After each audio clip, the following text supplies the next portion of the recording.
ఇంట్లో పెట్టిన 3 నెలలకి ఎంటర్ అవుతున్నావు. ఏమన్నా డెవలప్మెంట్ జరిగి ఉంటుందంటావా? డెవలప్మెంట్ అవ్వాలంటే డార్క్ రూమ్ లోకి వెళ్ళాలండి. డార్క్ రూమ్ లోకి వెళ్తే డెవలప్ అయి ఉంటుందండి. బాగా చెప్పావు. అల్లుడు గారు లుంగి సర్దుకుంటున్నారు. అనవసరంగా వచ్చి డిస్టర్బ్ చేసాము మరా. ఆహా ఓహో, అవి వాళ్ళ టీవీ పేర్లు. టీవీ పేర్లు కాదండి బాబు, బ్రహ్మాండమైన డెవలప్మెంట్. ఓసారి అటు చూడండి. ఇంతకాలానికి మన కష్టం ఫలించిందండి. మన కష్టం కదరా, అల్లుడి గారి కష్టం. ఏంటమ్మా వాంతి చేసుకుంటున్నావు?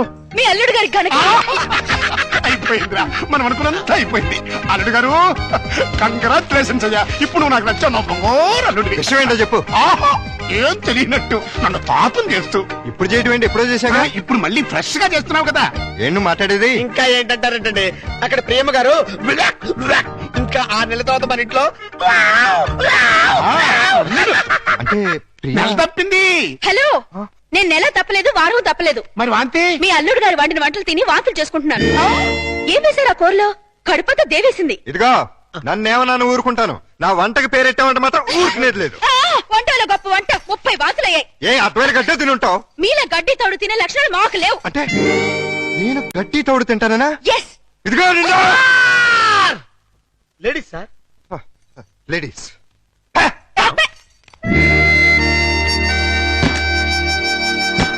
వీళ్ళిద్దరూ కంచాల దగ్గర అయితే కొట్టుకుంటుంటే ఇంకా మంచం మాట ఏంట్రా? మాటలు లేవండి. ఇద్దరు వేరు వేరు మంచాల మీద మూడంకేసి పడుకుంటున్నారు. మౌన గీతం. ఈ మౌన గీతం ప్రణయ గీతంగా మారాలంటే మనం ఇమాజినేషన్ లోకి వెళ్ళాలి. కాదు, మనం ఇక్కడే సెటిల్ అవ్వాలి. ఇక్కడే ఉండి వాళ్ళ వండిన వంటలు తింటే వాంతులు వాళ్ళకి కాదు మనకవుతాయి. మనం కక్కోడానికి కాదు, అమ్మాయి చేత కక్కించడానికి. ఎలా కక్కిస్తారండి వాళ్ళిద్దరు వేరు వేరు గదుల్లో పడుకుంటే? ఒకే గదిలోకి షిఫ్ట్ చేసి అప్పుడు ఆ రాజుగారు, సారీ అల్లుడు గారు, ఇక్కడ హౌస్ఫుల్. హౌస్ఫుల్ ఏంటి? అదేనండి, రూము నిండినది అంటున్నారు. ఈ లగేజ్ ఎవరిది? మా ఇద్దరిదే. ఏం లేదల్లుడు, మా లవంగం గారికి లివర్ లో చిల్లి పడింది. మరేనండి, ఆ టెస్టులకి వాటికి 1 నెల రోజులు పడుతుందన్నారు.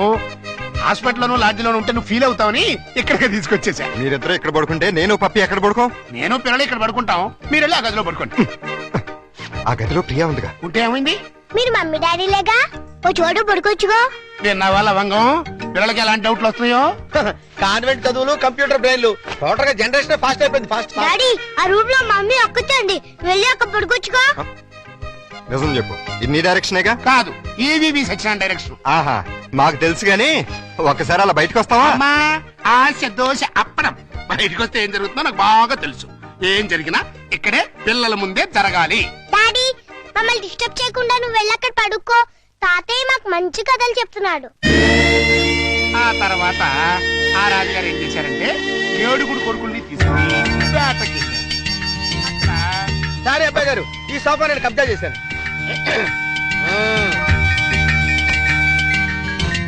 అప్పుడు ఆ రాజుగారికి ఏం చేయాలో తోచక పిచ్చి పిచ్చి చూపులు చూస్తున్నాడు. అదేం డాడీ, ఇక్కడ పడుకుంటున్నా? అదే నేను ఇక్కడ పడుకోవట్లేదు, దిండు జారిపోతాను.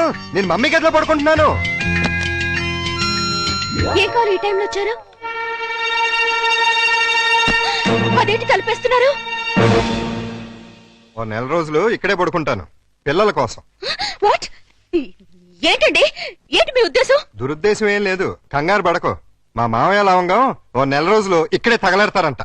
అయితే మాత్రం మీకు ఇక్కడ తప్పితే ఇంకెక్కడ ప్లేస్ లేదా?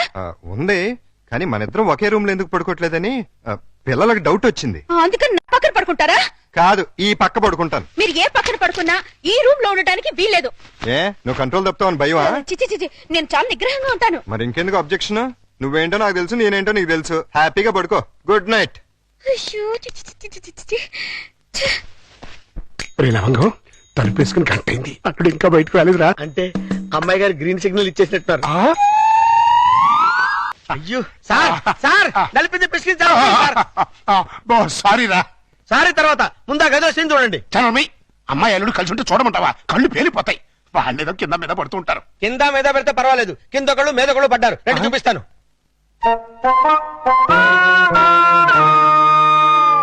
చూసారా, గుర్రాన్ని బార్ దాకా తీసుకెళ్ళగలగాని బీరు తాగించలేం కదా. నేను తాగిస్తా. ఎలా తాగిస్తారండి? ఓరి నా పుచ్చు లవంగం, ఆ. 2 ఇళ్లని ఒకే ఇల్లు చేసామా? చేసాం. 2 బెడ్రూమ్లు ఒకే బెడ్రూమ్ చేసామా? చేసాం. అలాగే 2 పక్కల్ని ఒకే పక్క చేస్తాం. భర్తపై అనుమానంతో విడాకులు తీసుకున్న అంబిక ఏమండి నేను ఏమన్నా అంటే అన్నా ఉంటారు కానీ అనుమానంతో విడాకులు తీసుకుంటారని ఎవరైనా ఏంటో అదేంటల్లుడు బట్టలు నువ్వు తీసుకెళ్తున్నావు. ఉతకడానికి ఏమోనండి. నువ్వు బట్టలు ఉతకడం ఏంటల్లుడు? ఏ నువ్వు ఉతుకుతావా? నువ్వు నేను ఉతకడం ఏంటి? ఇంట్లో లేడీస్ లేరు? లేడీసా? అదేనండి మీ మిస్సెస్ గారు. అదే పప్పి మమ్మీ గారు. ఏంటమ్మా ఈ అన్యాయం? కాఫీ ఇవ్వడం అన్యాయం ఏమిటి? కాఫీ ఇవ్వడం కాదు, అల్లుడు గారి చేతికి బకెట్ ఇవ్వడం. ఇంటికి వెళ్ళాలి వాషింగ్ మిషన్ అన్నారు. నువ్వు అల్లుడు గారి చేతి బట్టలు ఉతికిస్తే పప్పి బబ్లు ఏమనుకుంటారు? అంటే మీ ఉద్దేశం ఏమిటి? రండి రా పిల్లలు, రండి, రండి. రండి, రండి. ఇప్పుడు చెప్పమ్మా. ఇందాక ఏదో చెప్పబోయావు. చెప్పమ్మా చెప్పు. అది నేను వద్దన్నా కూడా వినిపించుకోకుండా ఆయన ఉతుతానంటారు ప్రతిసారి కదండి. ఆహా, అవును అంటే అల్లుడు గారికి నీ మీద బోల్డంత లవ్వు, నిన్ను కష్టపెట్టే ఇష్టం లేక అలా అంటూ ఉంటాడు కదల్లుడు. ఆ, అవును మావయ్య. తీసుకెళ్ళుకో. అలాగే ఉతుకుతాను. ఈ లోపు మీరు అన్నం కూర వండేసేయండి. ఏమిటమ్మా ఈ అన్యాయం? సారీ చూసుకోలేదు. వాళ్ళ గురించి కాదు, ప్రతి ఏ ప్రత్యక్ష దైవం నమ్మేటువంటి హిందూ సాంప్రదాయంలో పుట్టి అదితో వంట చేయిస్తావా? చేయిస్తావా? అది కాదు పిల్లలు అసలు ఏంటంటే ఆ, ఇప్పుడు వాళ్ళతో పనే ఉంది. పాపం అన్ని పనులు తనే చేస్తే ఇబ్బంది అని నేనే పైగా సీఎం గారు ఏమంటున్నారు, శ్రమదానం చేయండి అంటున్నారు. అందుకే నేను శ్రమదానం చేస్తున్నాను. మీకంతగా శ్రమదానం చేయాలని ఉంటే కూరగాయల మార్కెట్కి వెళ్ళి కూర కొనుక్కురా, సూపర్ మార్కెట్కి వెళ్ళి సరుకులు పట్టరా, ఫ్లవర్ మార్కెట్కి వెళ్ళి అమ్మాయికి పూలు తీసుకురా. అది కాదు మావయ్య, అది కాదు పిల్ల. నేను మార్కెట్కి వెళ్ళి కూరగాయలు తీసుకొస్తాను. ఏమే ఈ లోపల నువ్వు బట్టలు ఉతుకు. అలాగేనండి. ఆహా మీ హెడ్ కి హ్యాట్స్ ఆఫ్ గురువు గారు. థ్యాంక్స్. ఏమే వంట అయిపోయిందంటే? ఏమైనా ఏంటి సొంత పిల్లని? నిన్నేనే వంట అయిపోయిందా అని అడుగుతున్నాను, సమాధానం చెప్పేంటి? అయిపోయిందండి, మీరు వెళ్ళి కూర్చోండి, తెచ్చి వడ్డిస్తాను. అలాగే త్వరగా వడ్డించు. మావయ్య మీరు తినేస్తారా? వడ్డించేస్తుంది. ముందు మీరు తినేయండి, తర్వాత మేము తింటాం. రాయ్. ఏంటి పోటీ స్పెషల్? దొండకాయ వేపుడు, బెండకాయ పులుసు. మీకు ఇష్టం లేనివి రెండేగా? అవునవును, ఈ రెండు అంటే నాకు చాలా ఇష్టం. అందుకే వండాను, బాగా తినండి. తినండి, ఆఫీస్కి వెళ్ళాలిగా. ఎలా ఉందండి? అదిరింది. ఒక్క ముద్దతోనే కడుపు నిండిపోయింది. ఇక చాలు. మీరు మరీను ఒక్క ముద్దకి ఎలా కడుపు నిండుతుంది? చూడండి బాబాయ్ గారు. ఏమా పిల్లలతో పనుందా? అస్సలు లేదు, మీరు అక్కడే కూర్చోండి. మీరు తినండి.